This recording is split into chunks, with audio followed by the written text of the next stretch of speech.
যাদবপুরের লালকায় মন্দির থেকে চুরি সিসিটিভি ফুটেজে ধরা পড়েছে চোরেদের কীর্তি। প্রথমে বাইকে করে আসে তিনজন, মন্দিরের তালা ভেঙে ক্যাশ বাক্স থেকে টাকা নিয়ে বাইকে করে আবার চম্পট দেয় দুষ্কৃতীরা। এই ঘটনায় যাদবপুর থানায় অভিযোগ দায়ের হয়েছে। সিসিটিভি ফুটেজ দেখতে পাচ্ছেন, বাইকে করে তিনজন আসে, লালকার মন্দির থেকে এই চুরির ঘটনা ঘটেছে। ফুটেজে কিন্তু একেবারে পরিষ্কার দেখা যাচ্ছে যে তারা বাইকে চড়ে আসে, একেবারে মন্দিরের তালা ভাঙে, ক্যাশ বাক্স লুট করে এবং সেখান থেকে তারা আবারও বাইকে করে চম্পট দেয়।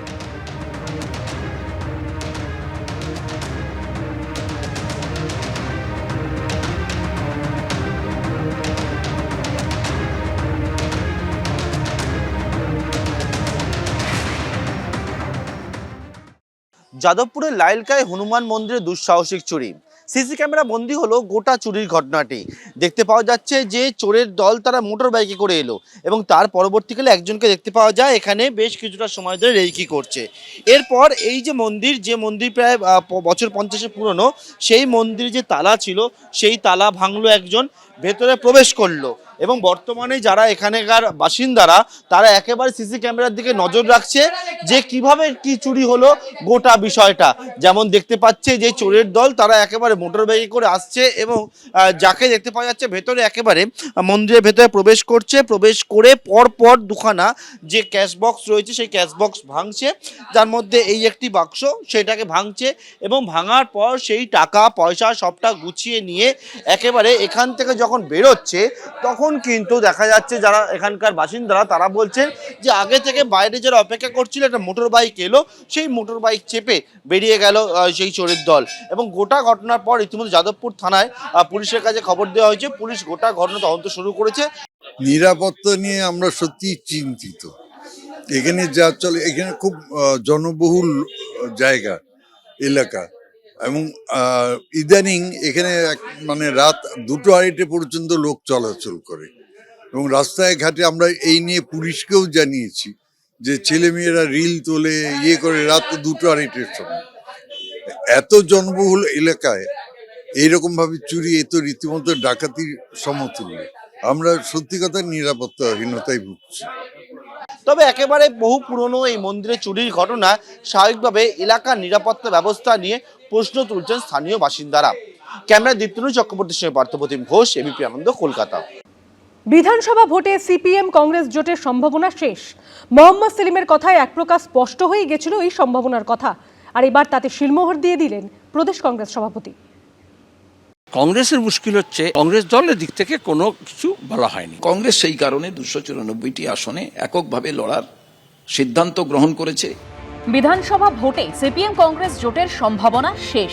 গত কয়েকদিনে সিপিএম এর রাজ্য সম্পাদক মোহাম্মদ সেলিমের কথায় এটা স্পষ্ট হয়েই গেছিল। এবার তাতে শিলমোহর দিয়ে দিলেন প্রদেশ কংগ্রেস সভাপতি শুভঙ্কর সরকারও। আমরা কালকে জানলাম যে গত কয়েকদিন ধরে বোঝা যাচ্ছিল যে কংগ্রেসের তরফ থেকে তৃণমূলের কাছে কিছু ওভারচার্জ পাঠানো হয়েছে, ফিলার্স পাঠানো হয়েছে, কয়েকটা আসন দিয়ে যদি কিছু সমঝোতা হতে পারে। আজকে যেহেতু আমি বা আমার দল এককভাবে লড়াইয়ের সিদ্ধান্ত গ্রহণ করে ফেলেছি, আমি পুরনো বিষয়ে যেতে চাই না, কিন্তু সেদিন 6টি বিধানসভা কেন্দ্রের বাই ইলেকশনে 1টিতে কংগ্রেস আর 5টিতে বামফ্রন্টের প্রার্থীরা 2021-এ লড়াই করেছিলেন।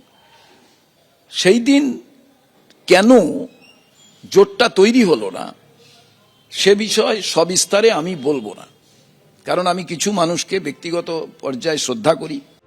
কিন্তু সিপিএম কংগ্রেস জোট না হওয়ার জন্য দায়ী কে তা নিয়ে পরস্পরের ঘাড়ে দায় ঠেলেছেন সিপিএম এর রাজ্য সম্পাদক এবং প্রদেশ কংগ্রেস সভাপতি।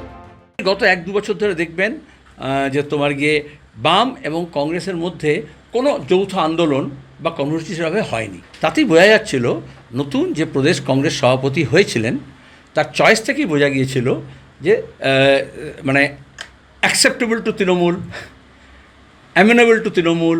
2021-এ যখন বামফ্রন্ট এবং কংগ্রেস দুজনেই বিধানসভায় কোনো প্রতিনিধি পাঠাতে পারল না, তারপরে দুটো রাজনৈতিক দলের বসা প্রয়োজন ছিল। ইতিমধ্যে হুমায়ুন কবিরের সঙ্গে বৈঠক করেছেন সিপিএম এর রাজ্য সম্পাদক মোহাম্মদ সেলিম। আইএসএফ এর সঙ্গেও সিপিএম এর আলোচনা চলছে। আইএসএফ এর জন্য দরজা খোলা রেখেছেন হুমায়ুন কবিরও। তাহলে শেষ অবধি জোট হবে কাদের মধ্যে? হুমায়ুন কবির এবং আইএসএফ এর সঙ্গে জোট বেঁধে বিধানসভা ভোটে লড়বে সিপিএম। তাতে কি সংখ্যালঘু ভোট ব্যাংকে আদৌ কোনো প্রভাব পড়বে, সেটাই দেখার। উজ্জ্বল মুখোপাধ্যায় ও সরোজ ঝার রিপোর্ট, এবিপি আনন্দ। নিয়োগ দুর্নীতির ভয়ঙ্কর অভিযোগে 3 বছর জেল খাটার পর গত নভেম্বরে জামিনে মুক্ত হয়েছেন। এ মাসেই যাবেন নিজের বিধানসভা এলাকায়। আর এদিন পার্থ চট্টোপাধ্যায় বললেন, দল বিষাক্ত হলে তাদের বোঝাবো, সেই বিষাক্তর দায়িত্ব আমার না। তৃণমূল প্রার্থী না করলে নির্দল প্রার্থী হিসাবে লড়ারও ইঙ্গিত দিয়েছেন তৃণমূলের একতা নাম্বার 2। দল বিষাক্ত হলে তাদের বোঝাবো, সেই বিষাক্তর দায়িত্ব আমার না। নিয়োগ দুর্নীতির মারাত্মক অভিযোগে বিদ্ধ 3 বছর জেল খাটার পর কয়েক মাস আগেই জামিনে মুক্ত হয়েছেন। এই আবহে দল নিয়ে ভয়ঙ্কর মন্তব্য করলেন পার্থ চট্টোপাধ্যায়। সেই সঙ্গে তৃণমূল প্রার্থী না করলে নির্দল প্রার্থী হিসেবে লড়ারও ইঙ্গিত দিলেন একদা তৃণমূলের নাম্বার 2। আমি প্রথমবার যখন দাঁড়িয়েছিলাম তখন আমি 46% ভোট পেয়েছিলাম প্রদত্ত ভোটের। আর আমি যখন অ্যারেস্ট হলাম 2021-এ আমি 52% ভোট পেয়েছিলাম। আমার দল কিন্তু 52% ভোট পায়নি, কিন্তু দলের প্রাপ্ত ভোট সব জায়গা মিলিয়ে তার থেকে তো আমার ভোটের পার্সেন্টেজ অনেক উপরে ছিল। আমি তো দলের অবস্থান জানি না, যেটা আপনি জানেন। ঝাঁকে ঝাঁকে লোক আসছে, পাতা দাঁড়ালেও আপনি জিতবেন, এইসব। 2021-এ যখন আমি দাঁড়িয়েছিলাম তখন 4র্থ লিস্টে আমার নাম ছিল। আমার এখনো পার্থ চ্যাটার্জির বক্তব্যটা কানে ভাসে যে এই যে আমরা এখানে বক্তৃতা দিচ্ছি, নেতারা সামনে এত মানুষ দাঁড়িয়ে আমাদের বসে আমাদের বক্তব্য শুনছেন, তার কারণ পিছনে মমতা ব্যানার্জির ছবি আর সিম্বলটা আছে বলে। যেদিন মমতা ব্যানার্জির ছবি আর সিম্বল সরে যাবে সেদিন দুটো লোকও আমাদের বক্তৃতা শোনার জন্য এখানে অপেক্ষা করবে না। আজকে যদি উনি মনে করে থাকেন যে জোড়া পাতা নিয়ে উনি দাঁড়াবেন বা অন্য কিছু নিয়ে দাঁড়াবেন, দেখুন, ব্যক্তিগত অভিমত, গণতান্ত্রিক অধিকার সকলের রয়েছে। এরই সঙ্গে আরো ইঙ্গিতপূর্ণ মন্তব্যও করেছেন পার্থ চট্টোপাধ্যায়।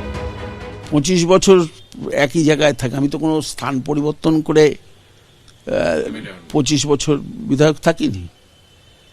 আমি 25 বছর একই জায়গায় থেকে বিধায়ক হয়েছি।